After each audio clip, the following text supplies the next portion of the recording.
In the final years of World War II, Germany diverted critical resources toward a small core of advanced technological projects. While the Eastern Front collapsed and cities were bombed daily, Peenemünde, Mittelwerk and other centers continued operating under maximum priority. There, weapons were developed that did not respond to immediate tactical needs, but to a different logic, to alter the very nature of combat through technology that no adversary possessed at that time.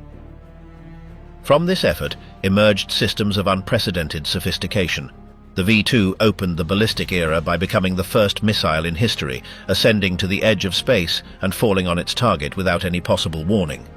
In parallel, the Fritz X demonstrated that a bomb could be radio-guided after launch, allowing precise attacks against battleships from great altitude. In the air, the Me-262 introduced jet propulsion in combat, surpassing any Allied fighter in speed, while on the ground the Wasserfall C-2 was designed as the first guided anti-aircraft missile in history, conceived to detect, track and intercept high-altitude bombers via radio control. Even in the nuclear field, Germany managed to build experimental reactors with metallic uranium and heavy water. They were weapons ahead of their time, technically advanced and conceived for a form of warfare that humanity had not yet known. This documentary analyzes 15 weapons of the Third Reich that could have altered the course of the war.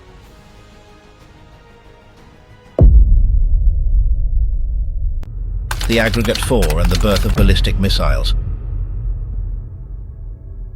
On September 8, 1944, a projectile crossed the Earth's atmosphere at more than 5,700 kilometers per hour and fell on London without warning.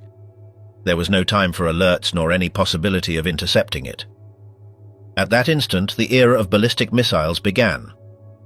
The Aggregate 4, renamed by Nazi propaganda as Vergeltungswaffe 2, meaning retaliation weapon number 2, was developed by the team of German engineer Wernher von Braun at the Peenemünde Research Center between 1939 and 1944.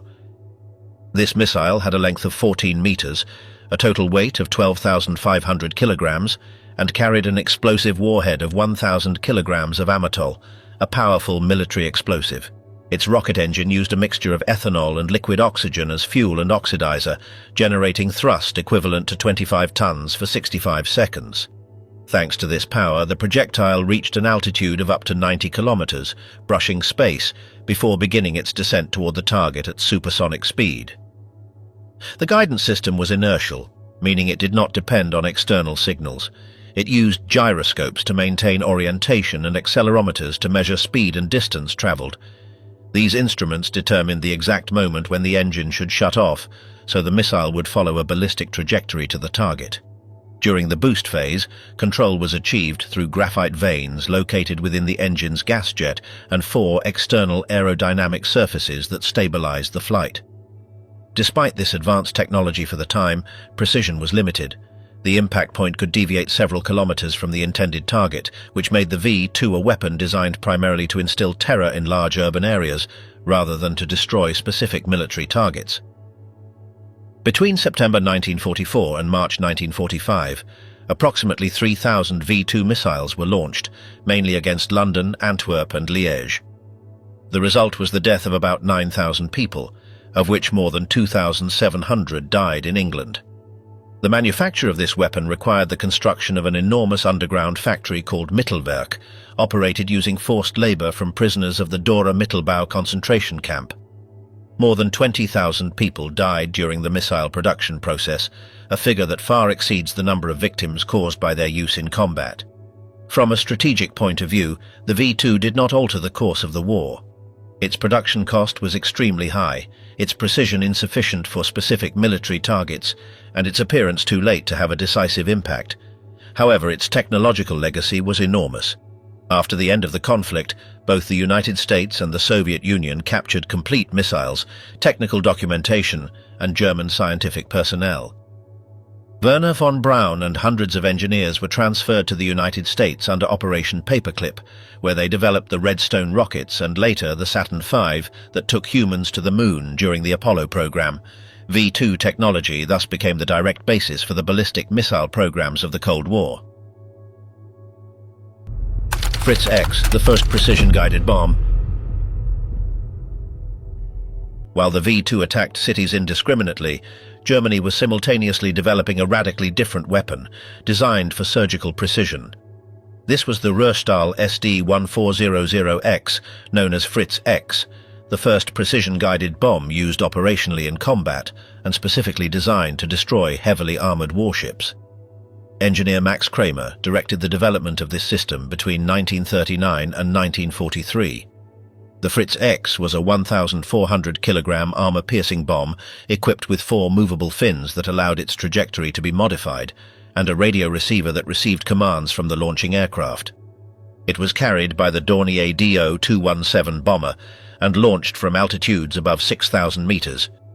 During the fall, an operator aboard the aircraft visually tracked the projectile thanks to a luminous flare located in the bomb's tail. Using a control lever similar to a joystick, he sent course corrections by radio, manually guiding the bomb to the target. In its nearly vertical descent, the Fritz X reached speeds close to 1,000 kilometers per hour and was capable of penetrating up to 130 millimeters of naval armor before detonating its charge of 320 kilograms of explosive. This capability made it a real threat even to battleships and heavy cruisers, until then very difficult to destroy from the air. Its combat debut took place on September 9, 1943. That day, after Italy's armistice with the Allies, a Fritz X struck the Italian battleship Roma. The projectile penetrated the ship's decks and exploded inside, causing the death of 1,393 crew members and the sinking of the vessel. That same day, another bomb of the same type severely damaged the battleship Italia. In the following months, the weapon was used against Allied targets in the Mediterranean, damaging the British battleship HMS Warspite and other smaller vessels. The main limitation of the system was its dependence on direct visibility. The launching aircraft had to maintain a stable trajectory throughout the bomb's descent, leaving it exposed for several minutes to anti-aircraft fire and enemy fighters. Additionally, the operator needed to see both the target and the projectile simultaneously, something impossible in bad weather or smoke. By late 1944, the Allies began using electronic countermeasures that interfered with radio signals, and Allied air dominance made it practically impossible to maintain the necessary conditions for guidance. Although it ceased to be used in 1945, the Fritz X demonstrated that precision-guided munitions were viable. Its technological principles were studied after the war by the United States and the Soviet Union and anticipated the development of laser-guided bombs, television-guided bombs, and global positioning systems that would be employed decades later. Fieseler Phi 103, the first cruise missile. The German response to Allied strategic bombing took an unexpected form. It was a pilotless flying weapon, cheap to produce and capable of being launched in large quantities. The Fieseler Phi 103, known as V1, was the first operational cruise missile in history. Designed by engineer Robert Lusser in 1942, the V1 was essentially a very simple unmanned aircraft. It measured 8.32 meters in length, had a wingspan of 5.37 meters, and weighed 2,180 kilograms at launch. It carried a warhead with 850 kilograms of amatol. Its most characteristic feature was the Argus AS-014 pulse jet mounted on the fuselage, an engine that worked through rhythmic explosions and produced an unmistakable buzzing sound that could be heard kilometers away. This engine used low-octane gasoline and generated 2.9 kilonewtons of thrust, propelling the missile at a speed of about 640 kilometers per hour at altitudes ranging between 600 and 2,700 meters. The navigation system was simple but effective. A gyroscope maintained the heading, a barometric altimeter controlled altitude, and an anemometer connected to a mechanical counter measured the distance traveled. When the missile reached the programmed distance, the system activated the elevators, causing the V1 to enter a dive. At that moment, the engine stopped, and the explosion occurred upon impact with the ground. Launch was carried out from fixed 48-meter-long ramps using a chemical catapult system or from Heinkel He 111 bombers in flight. The first operational campaign began on June 13, 1944, just 1 week after the Normandy landing, and was primarily directed against London and southeastern England. Between June 1944 and March 1945, approximately 9,500 Phi-1s were launched against England. Of these, about 2,400 reached their targets, causing 6,184 deaths and 17,981 wounded. After the liberation of Antwerp in September 1944, another 2,900 missiles were launched against that city. Total production exceeded 30,000 units, with a cost per missile much lower than that of the V2. The British developed a multi-layered defence system. It included anti-aircraft batteries concentrated on the south coast, barrage balloons over populated areas, and fast fighters like the Hawker Tempest and the Gloucester Meteor, the first Allied jet fighter. Pilots even devised risky techniques, such as flying alongside the V1 and using the airflow generated by the wing to destabilize it. The effectiveness of the defense improved notably over time. At the beginning, only 17% of detected V1s were intercepted. By March 1945, the figure exceeded 80%. The V1's accuracy was low, with deviations of several kilometers from the intended target, limiting its usefulness to attacks against extensive areas. However, its low cost and ease of production made it an effective weapon for saturating enemy defenses. Its psychological impact was enormous. The sound of the engine warned of its arrival, but when the buzzing stopped, the population knew the explosion would occur within seconds without knowing exactly where. The Phi-103 established the operational concept of the modern cruise missile, powered flight at low altitude, autonomous navigation, and relatively low cost. The United States studied captured specimens and developed the JB-2 Loon, an almost identical copy, although the war ended before it could be used. The principles of the V-1 directly influenced the development of later cruise missiles, such as the BGM-109 Tomahawk. Vierter Wasserfall C-2, the first guided anti-aircraft missile in history. Allied strategic bombing over Germany posed an unprecedented technical challenge. How to intercept large formations of bombers flying at about 8,000 meters altitude, protected by escort fighters and out of effective range of conventional anti-aircraft artillery. The German answer was the Wasserfall, the first serious attempt to develop a ground-guided missile to destroy enemy aircraft in flight. The project began in 1942 at the Peenemünde Research Center under the initial direction of Dr. Walter Thiel, taking advantage of the experience gained with the development of the A-4 missile, better known as V2. The Wasserfall was essentially a reduced version of that missile, designed not to attack distant cities, but for rapid vertical interception against aerial targets. It measured 7.85 meters in length, had a weight of 3,700 kilograms, and carried an explosive warhead of 306 kilograms. Initially, a charge of only 100 kilograms had been planned, but this was increased when it was proven how difficult it was to achieve a direct hit against a moving aircraft. Unlike the V2, which used extremely cold and volatile liquid oxygen that evaporated within hours, the Wasserfall employed storable hypergolic propellants. This means that the fuel and oxidizer ignited spontaneously upon contact and could be stored for long periods. The oxidizer was red fuming nitric acid, known by the code name Salbei, and the fuel was Visol, a chemical mixture of vinyl ethyl ether, aniline and xylidine. This combination allowed the missile to remain ready for launch for weeks, an essential requirement for an air defense system that had to respond quickly to unexpected attacks. The Wasserfall's rocket engine generated thrust equivalent to 8 tons for 45 seconds. This accelerated the missile to a speed of 760 meters per second and allowed it to reach altitudes of up to 18,000 meters, sufficient to intercept heavy bombers. The response time from target detection to launch was estimated at less than 90 seconds, a remarkable figure for the technology of the time. The guidance system, known as Burgund, operated via radio command. A ground operator simultaneously tracked the enemy aircraft by radar and the missile by visual observation or through a radio beacon installed in the projectile itself. Trajectory corrections were sent by radio from the control station.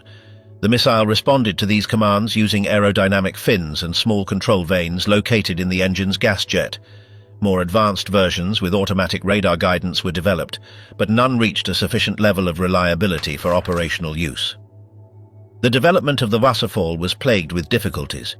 In August 1943, an Allied bombing raid on Peenemünde caused the death of Dr. Walter Thiel, which was a severe blow to the program and caused significant delays. The first test launches, carried out in February 1944, failed due to engine problems, and only reached altitudes of about 7 kilometers. Between 1944 and February 1945, approximately 35 test launches were carried out, with very variable results. The program was officially cancelled on February 6, 1945, when the German military situation was already untenable and available. Resources had to be concentrated on the production of conventional weapons for immediate defense. No Wasserfall missile ever entered operational service. German estimates themselves indicated that an effective battery would need between 20 and 30 missiles to guarantee the interception of a single bomber formation. To adequately cover German territory, hundreds of batteries would have been necessary, a logistical and productive requirement completely unrealistic for a country whose industrial apparatus was collapsing under Allied bombing. Despite this, its legacy was profound. After the war, the United States and the Soviet Union captured technical documentation, test missiles, and scientific personnel related to the program. In the United States, the Hermes 2 project, developed at the White Sands Range, incorporated technology derived from the Wasserfall. In the Soviet Union, the R-101 program, directed by engineer Sergei Korolev, studied the German design in detail. Surface-to-air missile systems developed during the Cold War, such as the American Nike Ajax and the Soviet S-25 Berkut, directly incorporated technical and operational principles from the Wasserfall: rocket propulsion, radio guidance, large fragmentation warheads, and tracking radar systems. The Wasserfall demonstrated that the interception of aerial targets through guided missiles was technically viable. The concept that could not materialize in 1945 became, in the following decades, the basis of all modern air defense systems. X-Gerät and Knickebein, electronic warfare in the Battle of Britain. Night bombing posed a fundamental technical problem for the Luftwaffe: how to locate targets precisely without visual references, flying for hours over enemy territory in complete darkness. Traditional navigation using compass and maps was insufficient. The German solution consisted of transforming a civilian landing system into the first operational radio guidance system for strategic bombing. The technical principle came from the Lorenz system, developed in the 1930s by the German company C. Lorenz AG to facilitate landings in poor visibility. The operation was simple but effective. 2 transmitters emitted slightly offset radio beams. One transmitted dot signals in Morse code and the other transmitted dash signals. If the pilot heard more dots than dashes, he knew he had to correct his course to one side. If he heard more dashes, he had to correct to the other. When both signals overlapped, a continuous tone was produced indicating that the aircraft was perfectly aligned with the beam. Knickebein, whose name means bent leg, was the first military adaptation of this system. Transmitter stations installed in occupied Europe projected narrow directional radio beams toward British territory. Heinkel, He-111 bombers carried standard receivers capable of picking up these signals without the need for additional special equipment. A second beam, crossing perpendicular to the first just over the target, indicated the exact moment when the bombs should be released. In this way, night bombing could be carried out with a precision previously impossible without depending on direct vision of the terrain. During the first months of the Blitz, which began in September 1940, Knickebein proved to be effective. German bombers managed to reach specific targets with much greater precision than conventional night navigation. However, the system had important vulnerabilities. It operated on frequencies that could be detected and interfered with, and the geometry of its beams was relatively simple. British intelligence had received warnings about these systems even before the start of the war. Once the frequencies used were identified, the British scientific team, coordinated by Dr. Reginald Victor Jones, developed electronic countermeasures. British stations retransmitted the German signals with deliberate modifications, deceiving German navigators about their real position.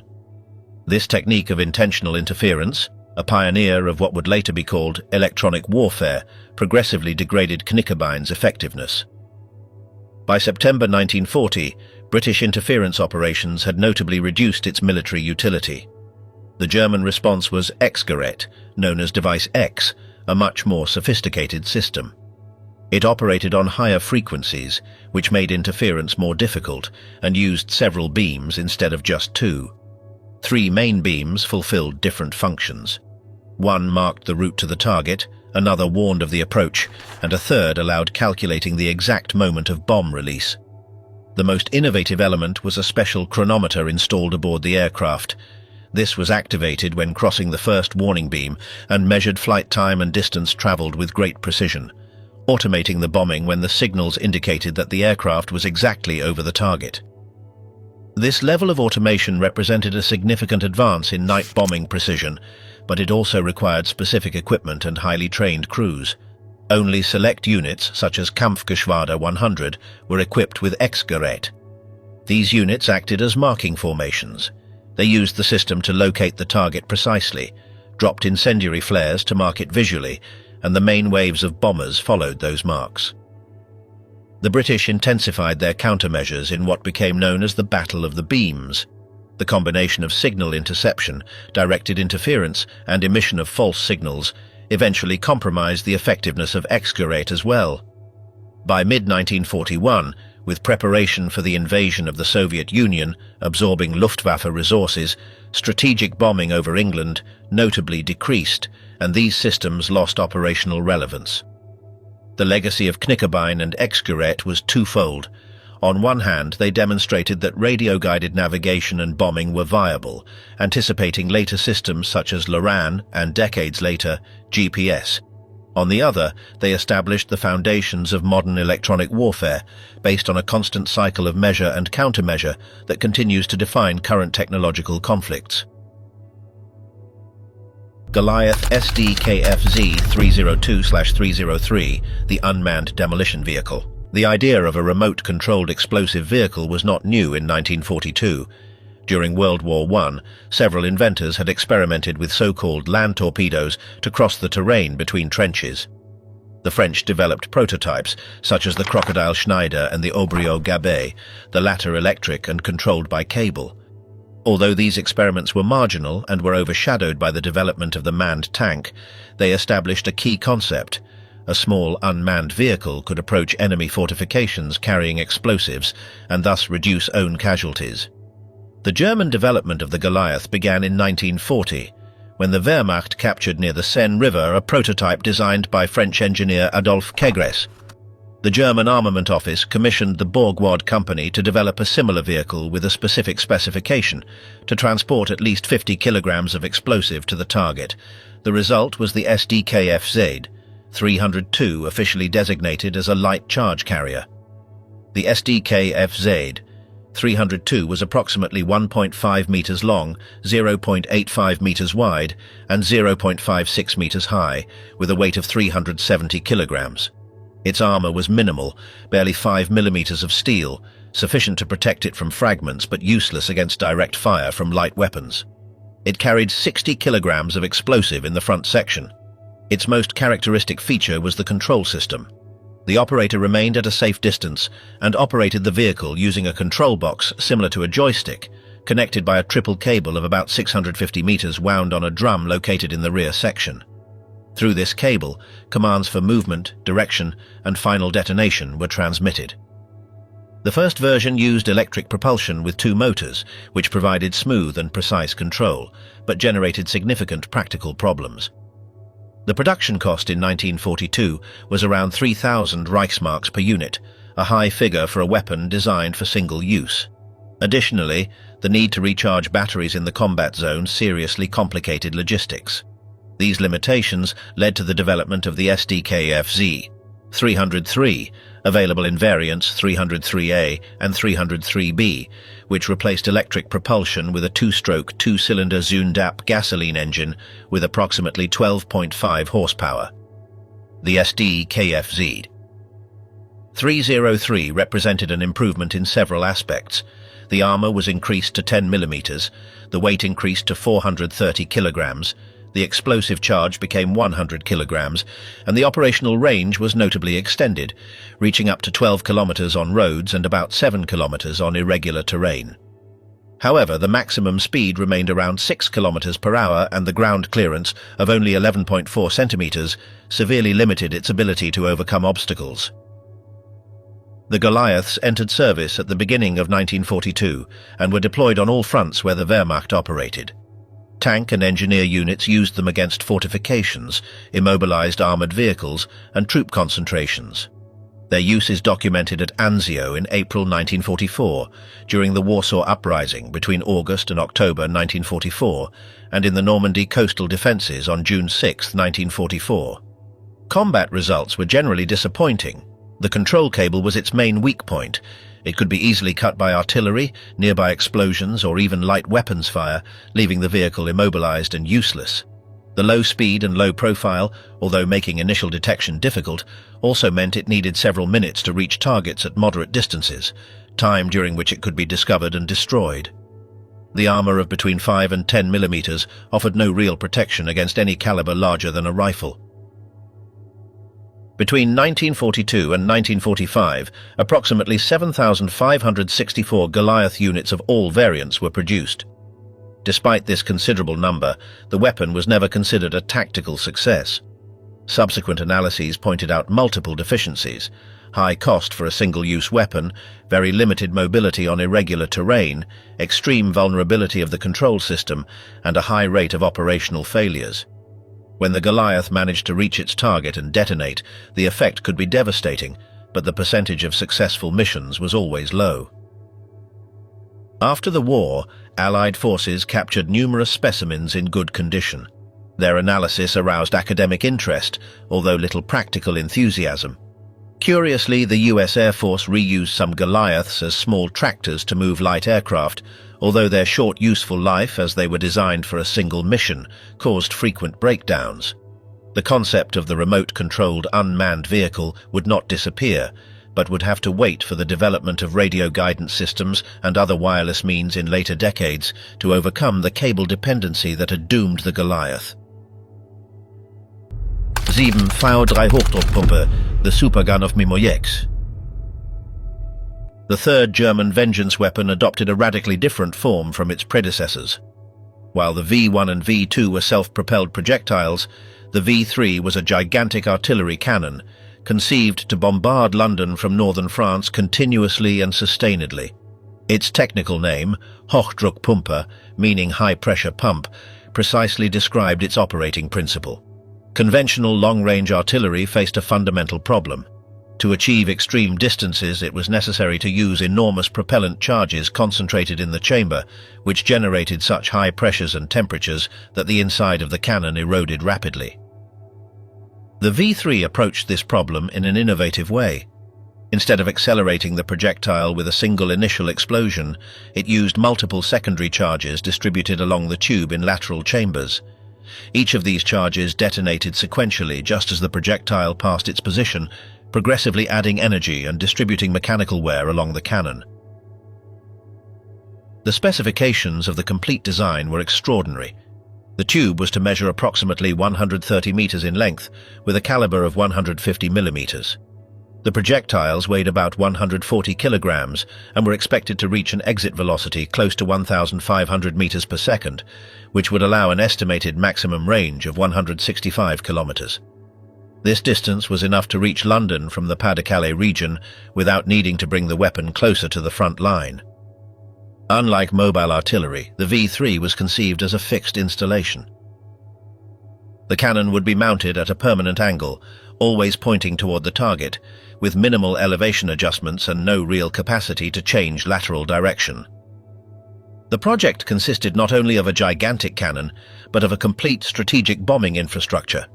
The main site was built at Mimojeq in Pas-de-Calais, where the organization Todt directed the excavation of an enormous underground complex within a chalk hill.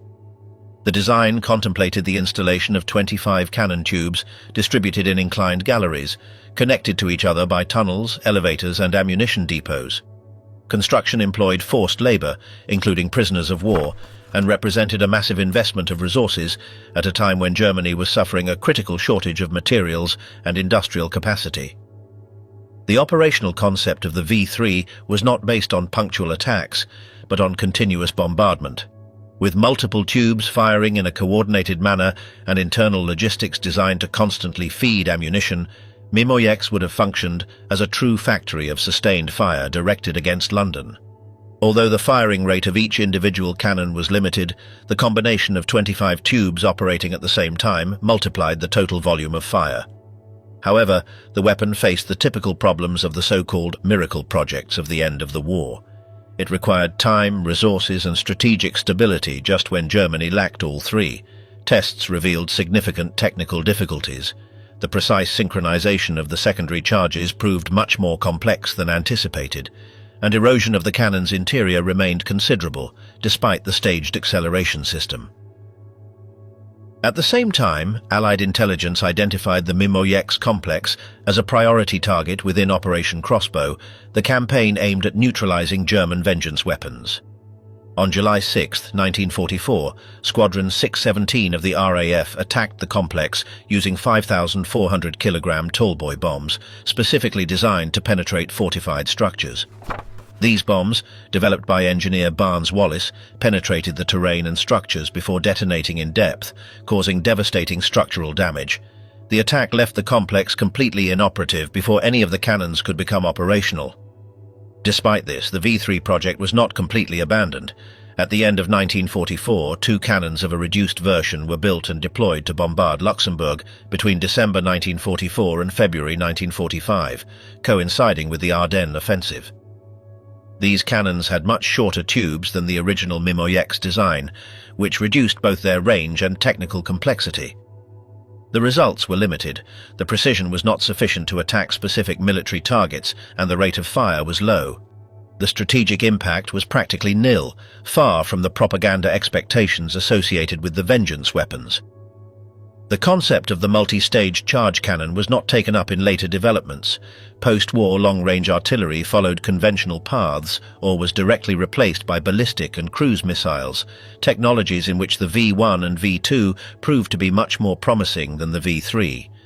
The Mimoyex complex remains accessible today as a historical site, a physical testimony to a project that combined extreme technical ambition with profound strategic unrealism. Acht Uranverein, the German nuclear program. The Third Reich's nuclear program is one of the most analyzed and debated episodes of World War II. Unlike other visible armament projects, the German atomic effort was fragmented, discrete, and ultimately insufficient to produce an operational nuclear weapon. However, the technical advances achieved and the materials produced confirm that Germany actively worked on nuclear technology with possible military applications. Everything began with the discovery of nuclear fission in December 1938 by Otto Hahn and Fritz Strassmann at the Kaiser Wilhelm Institute in Berlin. The discovery, published in January 1939, provoked an immediate reaction in the international scientific community and led, among other things, to the subsequent American Manhattan Project. In Germany, the nuclear effort was organized under the name Uranverein, known as the Uranium Club. It was initially coordinated by the Army's Armament Office and later came under the Reich Research Council. The scientific team included top-level physicists such as Werner Heisenberg, Kurt Diebner, Karl Friedrich von Weizsäcker, and Walter Gerlach. The main technical objective was to develop a functional nuclear reactor as a preliminary step to obtaining fissile material for weapons. The idea was clear: a reactor that used natural uranium and a neutron moderator, such as heavy water or graphite, could sustain a chain reaction. That reaction would produce plutonium-239 as a byproduct, a material suitable for nuclear weapons. Alternatively, enrichment of the uranium-235 isotope would allow directly obtaining material usable in a bomb. From the beginning, the German program was hampered by structural problems. Unlike the Manhattan Project, which functioned as a centralized program with massive budget and absolute priority, the Uranverein was dispersed among universities, institutes, and military laboratories that often competed with each other. The allocated resources were limited. While the United States invested about $2 billion and employed more than 130,000 people, the German effort never exceeded a few hundred scientists and technicians with modest budgets. Additionally, the perception of Nazi leadership played a decisive role. Projects that did not promise quick results lost priority to conventional weapons or systems like the vengeance weapons. Despite these limitations, significant technical advances were made. In the Heigerloch laboratory, installed in a cave in southern Germany to protect it from bombing, the most advanced experimental reactor of the program was built. The design used approximately 1.5 tons of metallic uranium in the form of cubes about 5 centimeters on each side and weighing 2 kilograms each. These cubes were suspended by cables inside a heavy water tank, which acted as a neutron moderator. It is estimated that the program produced more than 600 uranium cubes in total, distributed among different research centers. The Heigerloch reactor, however, had fundamental deficiencies. The geometric arrangement of the core and the available amount of uranium and heavy water were not enough to reach criticality, the state in which the nuclear reaction is self-sustaining. Meanwhile, in December 1942, Enrico Fermi's team in Chicago had achieved the first sustained nuclear reaction in history.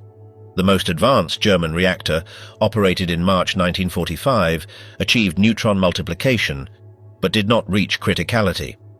Measurements indicated that at least 50% more material would have been necessary, something already impossible to produce at that time.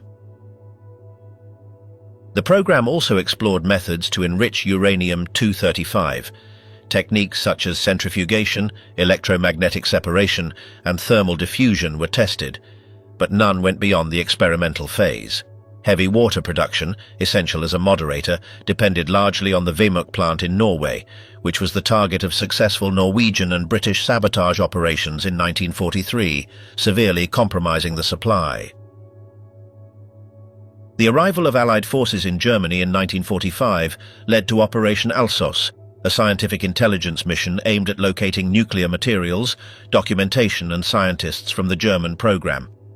The objective was to prevent this technology from falling into Soviet hands and to assess the true state of the Nazi program. In April 1945, American troops captured the Heigerloch laboratory, confiscating the uranium cubes, the heavy water tank, and all documentation. The main scientists, including Heisenberg, were detained and transferred to Farm Hall in England, where they remained under surveillance while their conversations were secretly recorded. The Farm Hall transcripts proved revealing. When the German scientists learned of the bombing of Hiroshima in August 1945, they showed genuine surprise that a nuclear weapon could have been developed during the war. Their subsequent discussions about critical mass and bomb design contained conceptual errors that demonstrated that the German program was much farther from a functional bomb than some had feared. The current historical consensus is clear. Germany possessed the theoretical scientific knowledge necessary to develop nuclear weapons, but lacked the organization, resources, time, and political priority indispensable to convert that knowledge into real armament. Institutional dispersion, internal competition, scarcity of critical materials, and above all, the absence of an effort comparable to the Manhattan Project prevented the Uranverein from representing an effective nuclear threat. The captured uranium cubes remain today as physical evidence of the program. Some are preserved in scientific museums in the United States, Germany, and the United Kingdom. Recent studies with modern isotopic analysis techniques have confirmed their German origin and have allowed reconstruction of the production methods employed. They are testimony to what could have been and never was, a scientifically ambitious project that failed to materialize. The Betatron and the first directed energy experiments. In the 1940s, the concept of directed energy did not evoke lasers or science fiction weapons, but real technologies based on electromagnetic waves, particle beams, and high-energy radiation. In this context, the Betatron represented one of the most important advances. It was the first successful circular accelerator capable of producing high-energy electron beams through electromagnetic induction. The theoretical principle of the Betatron had been formulated in 1922, but technical challenges delayed its development for almost 20 years. The key problem was maintaining a stable orbit, while the magnetic field increased and the electrons gained energy. To achieve this, the magnetic field at the orbit had to be approximately half the average value of the field in the area enclosed by that orbit. This condition kept the circulation radius constant during acceleration, but required an extremely precise design of the electromagnets and very exact synchronization of variable magnetic fields. On July 15, 1940, physicist Donald Kirst at the University of Illinois achieved the first successful operation of a Betatron, accelerating electrons to energies of 2.3 megaelectron volts. The device functioned as a transformer in which, instead of a secondary copper winding, the secondary was formed by electrons circulating in a ring-shaped vacuum chamber. The alternating current in the primary coils generated a variable magnetic field that induced an electric field, accelerating the electrons in circular orbits of constant radius. Kirst's prototype weighed several tons and consumed tens of kilowatts, but it became the most powerful X-ray source of its time. When a beam of electrons of several mega-electron volts impacts a metallic target, it breaks abruptly and generates braking radiation, known as Bremsstrahlung. These high-energy X-rays can penetrate dense materials, which made the Betatron a valuable tool for industrial radiography, allowing inspection of welds, metal parts, and structural components without destroying them.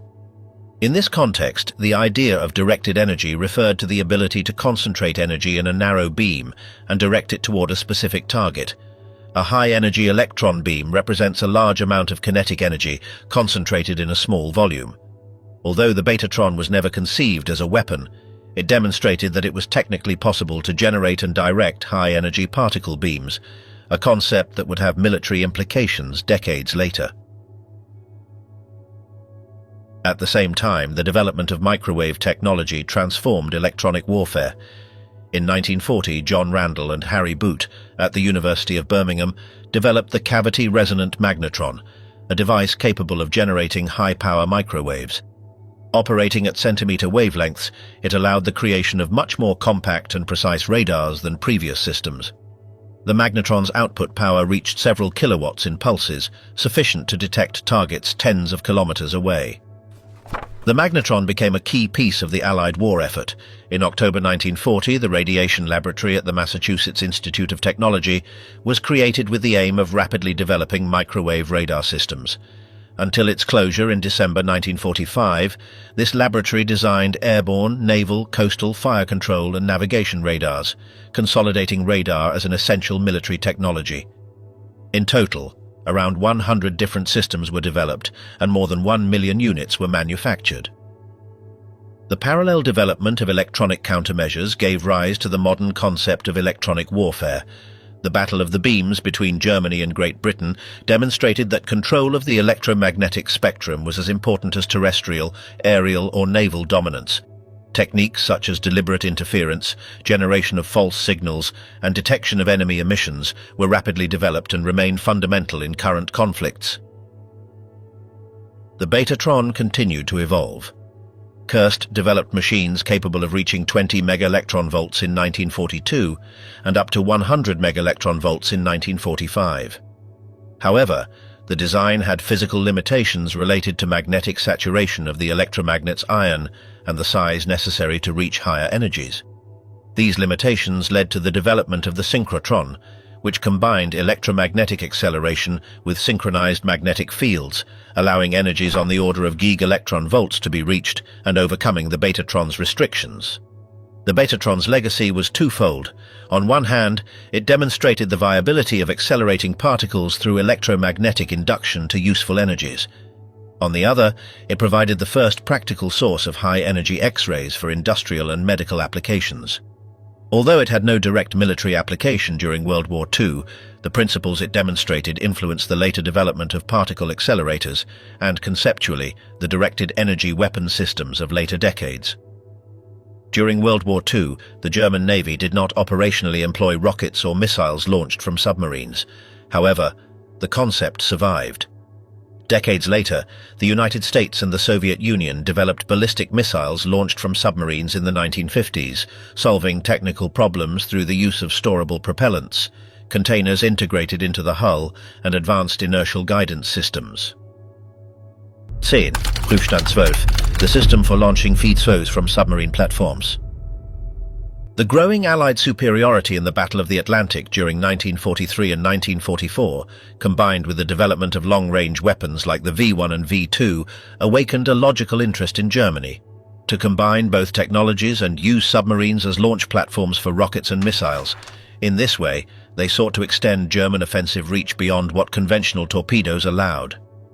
The first experiment in this line was Project Ursel, carried out between May 31st and June 5, 1942, using submarine U-511 as a test platform.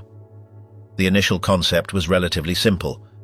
The aim was to install unguided solid fuel rocket launchers on the submarine's deck for use against convoy escorts. These rockets had a very limited range of barely 2 to 3 kilometers and lacked any guidance system, which restricted their usefulness to practically immobile targets. The tests revealed fundamental problems.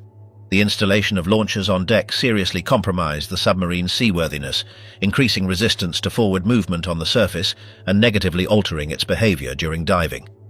Additionally, without guidance systems, the rockets had no real effectiveness against maneuvering escort ships. Their practical use was reduced to coastal bombardment, a task that traditional deck guns performed more reliably, precisely, and economically. As a result, the project was cancelled at the beginning of 1943. The concept then evolved toward the integration of Vengeance weapons with submarine platforms. The adaptation of the V-1 for naval launch was considered technically viable, although it posed considerable challenges. The system would require a catapult mounted on deck or in a raisable structure, storage of the missile in a pressurized container, and a preparation and launch procedure that had to be carried out on the surface. This meant that the submarine would have to remain exposed for several minutes, a critical vulnerability in the final years of the war, when Allied air dominance and microwave radars made any surface operation extremely dangerous. The V-1's range, of about 250 kilometers, would theoretically allow attacking coastal targets from oceanic positions away from anti-submarine patrols. However, the need to remain on the surface negated the submarine's main advantage: stealth. Although the concept generated propaganda interest, especially for the theoretical possibility of attacking the United States East Coast, it never materialized into an operational system. The most ambitious proposal was launching the V-2 from a platform towed by a submarine. This system initially received the designation Apparat F and later Prüfstand 12. The approach started from the recognition of an obvious technical reality. Integrating a V-2 inside a conventional submarine was impossible due to the missile's dimensions, 14 meters in length, the need to use extremely cold liquid oxygen, and the complexity of the launch procedure. The devised solution consisted of a hermetic container towed underwater, without crew or its own propulsion, with a length of between 30 and 35 meters and a displacement of approximately 500 tons. Inside it would house a complete V-2 in vertical position, along with stabilization systems, fuel and oxidizer tanks, and launch mechanisms. A Type 21 submarine would tow the submerged container to the operations area. Once there, the container would be ballasted until placed in vertical position, propellant loading would begin, and the missile would be launched. The technical difficulties were enormous. Towing a 500-ton structure underwater drastically reduced the submarine's speed and maneuverability. The preparation process would require between 30 and 45 minutes with the container on the surface, during which it would be extremely vulnerable to detection. Handling liquid oxygen, which boils at -183 degrees Celsius in a floating container on the open sea, posed severe technical risks. Additionally, launch precision from an unstable platform would be even worse than the already limited precision of land launches. The operational concept contemplated attacks against United States coastal cities, especially New York, from positions in the Western Atlantic. Given the V-2's range of about 320 kilometers, the submarine would have to approach quite close to the coast, crossing zones intensely patrolled by American anti-submarine forces. The probability of successfully completing the approach, preparation, and launch without being detected was extremely low. Development of the Prüfstand 12 continued only on paper until February 1945, when the evacuation of Peenemünde de facto ended the program. There is no evidence that a complete prototype was built or that real launch tests were conducted from a towed container. The project never went beyond the conceptual and preliminary design phase. Post-war analyses conducted by Allied engineers concluded that, although the system could have been technically possible with sufficient time and resources, its tactical disadvantages far outweighed any potential benefit. The vulnerability during preparation and launch phases, combined with the low expected precision and high resource cost, made the concept unprofitable compared to alternatives such as increasing production of land-based V-2s or deploying more conventional Type 21 submarines. The Kriegsmarine never operationally employed rockets or missiles launched from submarines during World War II. The concept, however, did not disappear. Decades later, the United States and the Soviet Union developed ballistic missiles launched from submarines in the 1950s, solving technical problems through the use of storable propellants, containers integrated into the hull, and advanced inertial guidance systems.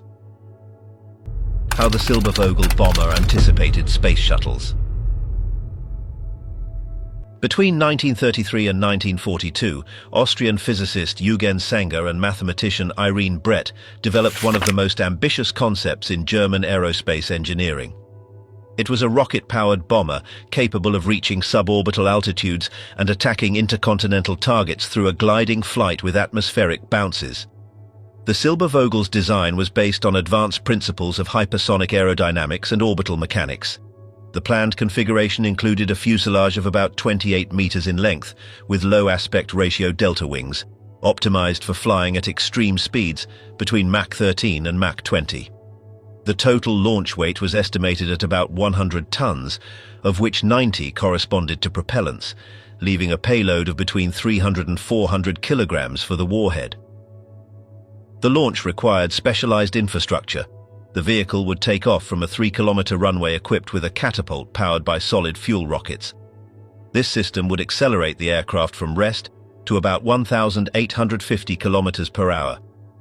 Once this initial speed was reached, the main rocket engine, probably powered by kerosene and liquid oxygen, would ignite and accelerate the Silbervogel to speeds exceeding 20,000 kilometers per hour, reaching altitudes between 140 and 145 kilometers. The core of the concept was gliding flight with atmospheric bounce. After reaching its highest point, the vehicle would descend following a ballistic trajectory. Upon entering denser atmospheric layers, around 40 kilometers altitude, the lift generated by the wings would cause the aircraft to bounce upward, returning to altitudes where air resistance was minimal. This process would repeat several times, with each bounce reaching a lower altitude due to progressive energy loss. The theoretical range was extraordinary. Sanger and Brett's calculations indicated that a launch from Germany would allow reaching the United States East Coast, releasing the payload over the target and continuing the glide to the Pacific Ocean, where the vehicle could splash down or attempt to land in Japanese territory. In certain trajectories, even the possibility of returning to Europe was contemplated. The technical challenges were enormous. Aerodynamic heating during re-entry would produce temperatures exceeding 1,500 degrees Celsius, especially on the leading edge of the wings and nose. Materials available during the war could not withstand those conditions for extended periods. Sanger proposed an active cooling system by circulating fuel through internal channels before combustion, a conceptually viable idea, but extremely complex for the technology of the time. Navigation and control posed additional problems. At altitudes above 50 kilometers, traditional aerodynamic controls were ineffective, requiring the use of reaction control systems using small rockets. Additionally, navigating precisely along suborbital trajectories of more than 20,000 kilometers was practically impossible with the technology available in 1940. The necessary inertial guidance systems did not yet exist, and astronavigation from a hypersonic vehicle presented insurmountable difficulties. The launch infrastructure constituted another critical obstacle. The 3-kilometer runway with its rocket catapult system would be an enormous installation, easily visible from the air and extremely vulnerable to preventive attacks. Each launch would require hours of preparation, including loading cryogenic propellants and exhaustive system checks. The project received initial support from the Reich Air Ministry between 1936 and 1941, with funding for basic research in rocket engines and hypersonic aerodynamics. However, in 1942, Albert Speer evaluated the project and concluded that, although technically fascinating, it could not produce militarily useful results within the war's time frame. Hermann Göring shared this assessment and prioritized resources for systems closer to operational viability, such as the Me-262 jet fighter and the V-1 and V-2. Sanger's work was reduced to theoretical studies and small-scale component tests. Experimental engines were developed that demonstrated some key principles, but construction of a complete vehicle or necessary infrastructure was never initiated. After the war, technical documents from the Silbervogel were captured by the Allies. The United States relocated Sänger under Operation Paperclip, although he later returned to Europe. The Soviet Union showed notable interest in the concept, and in 1947 Stalin ordered an attempt to recruit him without success. The Silbervogel's technical legacy was considerable. Its principles influenced the American X-20 Dinosaur program of the 1950s, cancelled in 1963, but fundamental to the research that would lead to the development of the space shuttle. Sänger and Brett's calculations anticipated atmospheric re-entry problems that would only be fully resolved in the space programs of the 1960s. 12. Schallkanone, the experiment to incapacitate enemies with sound. Among the Third Reich's strangest experimental projects was the Schallkanone, the so-called sound cannon. It was an attempt to develop an acoustic weapon capable of incapacitating or injuring people through high-intensity sound waves, an extreme example of the desperate research of the war's final years. The concept was based on a real principle. High-intensity sound can cause physiological effects, ranging from disorientation and pain to damage to soft tissues and internal organs when acoustic pressure exceeds certain thresholds. The technical challenge was to generate, concentrate and direct that sound energy with sufficient intensity and range to have military utility. The Schallkanone's design used two parabolic reflectors about 3 meters in diameter, connected to combustion chambers where a mixture of oxygen and methane was detonated. Each explosion generated a pressure pulse that, when reflected on the parabolic surfaces, supposedly concentrated the acoustic energy into a directional beam. The system operated through repeated detonations at a frequency of several pulses per second. Exact specifications are difficult to confirm due to the scarcity of documentation. Post-war sources mention acoustic pressures exceeding 1,000 millibars at distances of about 50 meters, levels that could cause significant damage with prolonged exposure. At distances between 200 and 250 meters, acoustic pressure would reduce to values capable of causing intense pain and disorientation, but probably not permanent injuries. The technical problems were fundamental. Sound waves, especially at low frequencies, have very large wavelengths of several meters, which makes their concentration into narrow beams extremely difficult. The physics of acoustic propagation establishes that to obtain an effective directional beam, much larger reflectors than those proposed would be necessary, of completely impractical dimensions. Additionally, sound generation through gas explosions was very inefficient from an energy standpoint. Most of the energy dissipated as heat and non-directional shock waves, and only a small fraction was converted into useful acoustic energy. The reflectors improved directionality somewhat, but could not compensate for these losses. Experimental tests also revealed unwanted side effects. Personnel exposed to the system's operation experienced nausea, disorientation, and physical discomfort, indicating that the weapon was potentially as dangerous to its own operators as to any target. Additionally, the system's size and weight, several tons, severely limited its mobility. There is no solid evidence that the Schallkanone was used operationally. Everything indicates that it remained in the experimental phase. After the war, captured specimens were analyzed by Allied teams, especially American ones, who concluded that the system produced measurable effects at very short distances, but lacked real military utility compared to conventional weapons. The concept of acoustic weapons did not disappear with the Schallkanone. During the Cold War, similar systems were explored for riot control and area denial. Modern long-range acoustic devices use related principles but employ electronic amplification and advanced transducers, achieving directionality far superior to what was possible with 1940s technology. The Schallkanone is a clear example of how technical ambition can collide with the limits of physics and available technology. Acoustic propagation imposes restrictions that could not be overcome with the engineering of the time. The project remains as testimony to a stage when military pressure and resource scarcity led to exploring extreme concepts that, although scientifically interesting, never had real operational viability. Messerschmitt, Me-262, the first operational jet fighter. On July 25, 1944, an Allied pilot flying over Germany reported a puzzling encounter. He had been overtaken by an aircraft without a propeller that reached speeds never before seen. That aircraft was the Messerschmitt Me-262 Schwalbe, which had just entered combat. It thus became the first operational jet fighter in history and gave Germany a technological advantage that, had it been deployed earlier and in greater numbers, could have significantly altered the air war over Europe. Development of the Me-262 began in 1938 under the direction of Willy Messerschmitt. However, technical problems and the lack of reliable jet engines delayed the program for years.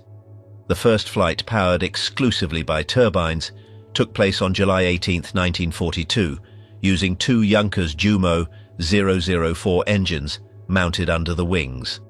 The final design featured a conventional configuration with 18.5-degree swept wings, a length of 10.6 meters, a wingspan of 12.5 meters, and a maximum takeoff weight of 7,130 kilograms.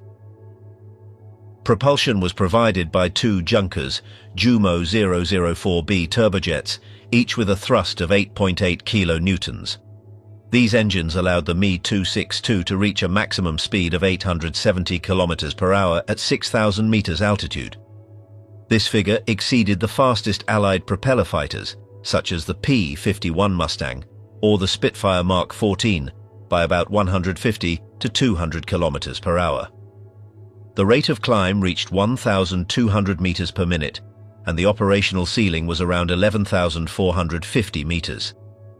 Maximum range was about 1,050 kilometers, although high fuel consumption reduced actual combat endurance to approximately 1 hour. The Me-262's standard armament was formidable. It mounted 4 Mk-108 30mm cannons in the nose, with sufficient ammunition to cause devastating damage. 2 or 3 hits were enough to destroy a heavy bomber. Some variants also incorporated 24 R4 M55mm rockets under the wings, unguided air-to-air weapons especially effective against tight bomber formations at medium distances. Within the Luftwaffe, fighter units were organized into wings called Jagdgeschwader, and in the case of the Me-262, JG-7 stood out as the first unit operationally equipped with this jet, and JV-44, an elite unit created in late 1944 under the command of Adolf Galland and composed of veteran pilots. The Me-262's enormous speed superiority forced the development of new combat tactics. Units like JG-7 and JV-44 employed rapid attacks against bomber formations, taking advantage of their speed to break through the escort, attack the bombers, and withdraw before Allied fighters could react. P-51s could not maintain sufficient speed to intercept a Me-262 in normal flight, which led the Allies to adopt ambush tactics near German bases, attacking the jets during takeoff or landing, when they were most vulnerable. Despite its potential, several factors limited its strategic impact. Around 1,430 Me-262s were produced between April 1944 and April 1945, but rarely were more than 200 or 300 operational at the same time. Fuel shortages, Allied bombing of factories and infrastructure, and the lack of jet-trained pilots drastically reduced their availability. The Jumo 004B engines also had serious limitations. Their service life was extremely short, between 10 and 25 hours of operation, due to the lack of heat-resistant alloys, which forced the use of lower-quality materials.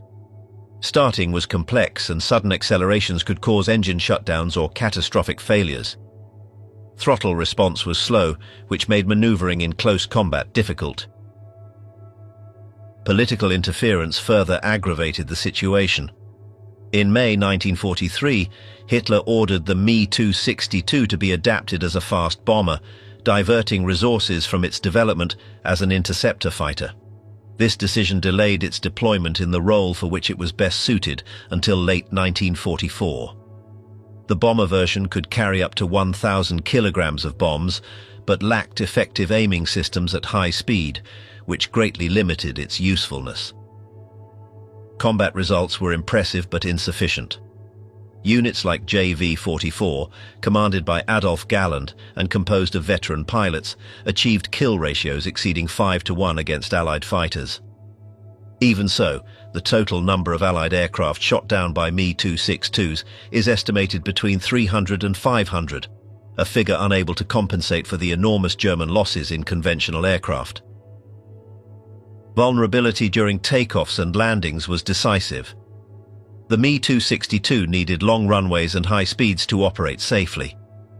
The Allies established constant patrols near jet airfields, intercepting them when their speed was low and their maneuverability limited, causing significant losses. The Me-262's technical legacy was enormous.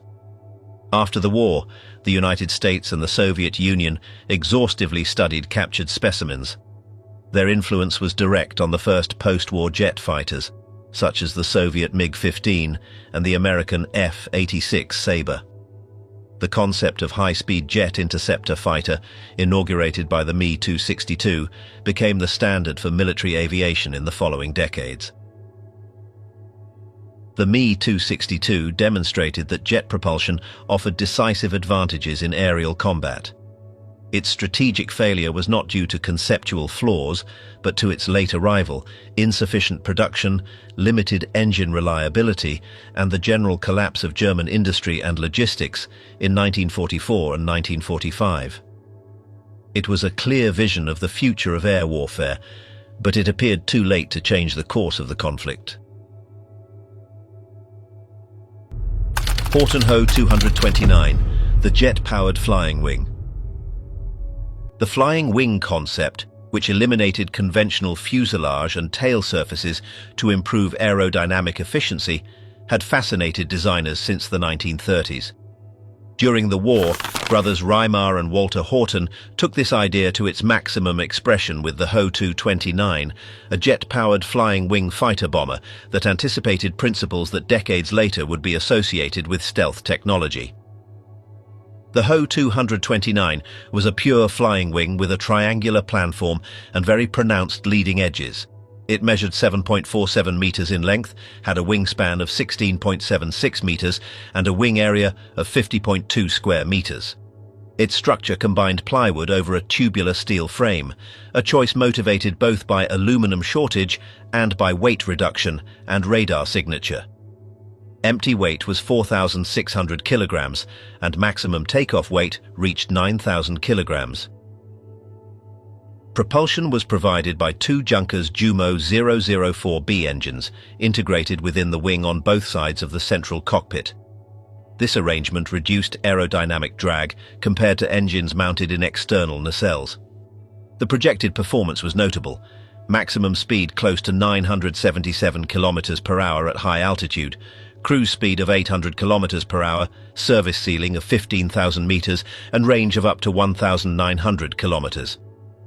The planned armament included 4 Mk108 30mm cannons and the capacity to carry up to 1,000 kilograms of bombs in an internal bay. This was intended to meet the requirement known as 3 by 1,000, 1,000 kilometers per hour speed, 1,000 kilometers range, and 1,000 kilograms of payload. The program reached the prototype phase. The Ho 229 V1 was an unpowered glider used for aerodynamic tests and flew successfully in March 1944. The Ho 229 V2, equipped with engines, flew for the first time on February 2, 1945. Initial tests confirmed acceptable behavior and speeds exceeding 800 kilometers per hour. However, on February 18, 1945, during a test flight, one engine failed and pilot Erwin Ziller died when the aircraft crashed. One of the most striking aspects of the Ho 229 is its low radar detectability.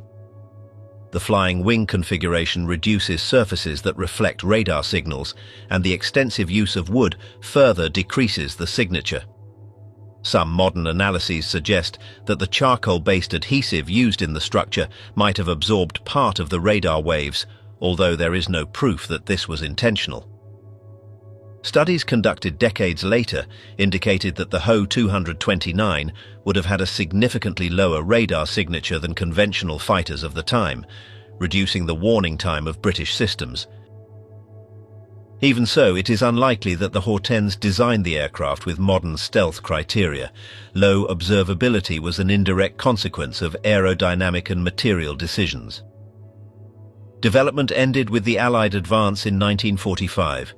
About 20 incomplete airframes were captured, and the most advanced prototype was sent to the United States for analysis. The subsequent impact was limited but real. American designers like Jack Northrop, who were working on flying wings independently, studied the German experience. Although the B-2 Spirit bomber does not derive directly from the Ho-229, both share similar solutions to common problems. The Ho-229 was the most advanced flying wing design of World War II. It demonstrated that the concept was viable for jet combat aircraft, but the program ended too soon to resolve its final technical problems or reach production. With more time and resources, it could have entered service, although its impact would have been limited by the same factors that affected the Me-262. The Wunderwaffe doctrine and the search for miraculous technological solutions. The term Wunderwaffe, meaning wonder weapon, summarizes a phenomenon that combined real technological advances, military strategy, and political propaganda. During the final phase of the war, Germany invested enormous resources in advanced weapon systems presented as solutions capable of reversing an increasingly evident defeat. The idea was not new. Throughout history, powers in desperate situations have sought decisive technological advantages. However, the German program reached an unprecedented scale, channeling resources toward projects that, in many cases, could not mature before the regime's collapse. The intensification of this doctrine coincided with the deterioration of the military situation starting in 1942. After Stalingrad and the failure on the Eastern Front, it became clear that Germany could not win a conventional war of attrition. Propaganda began to insist that decisive weapons were under development and would change the course of the conflict. This narrative served several functions. From a military point of view, it implicitly recognized that only extreme technological superiority could compensate for numerical inferiority. Politically, it offered a justification for continuing the war despite defeats. The Wunderwaffen encompassed almost all categories of armament. The V-1, V-2, and V-3 attempted to restore strategic attack capability. Jets like the Me-262 sought to recover air dominance. Advanced submarines, giant tanks, and colossal artillery reflected the belief that extreme power would compensate for industrial inferiority. The cost was enormous. The V-2 program consumed resources comparable to the Manhattan Project. Each missile required thousands of hours of work, resources that could have been used to produce tens of thousands of conventional fighters. The problems were common to almost all these projects: lack of time, industrial complexity, and shortage of trained personnel. Even the Wunderwaffen that were used demonstrated limited impact. They caused damage and casualties, but did not alter the strategic balance. The human cost was particularly high. Production depended largely on forced labor, with tens of thousands of deaths in underground factories. This underscores that these projects were not just technical achievements, but products of a profoundly brutal system.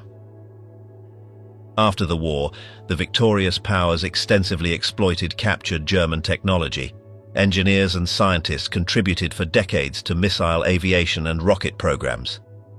However, as a military doctrine, the Wunderwaffe was a failure. It dispersed resources, created unrealistic expectations, and could not compensate for German structural inferiority.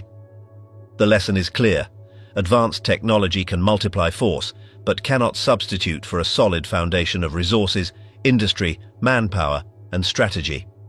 The Wunderwaffe doctrine demonstrates that no miraculous weapon can win a war when the foundations of national power have already collapsed.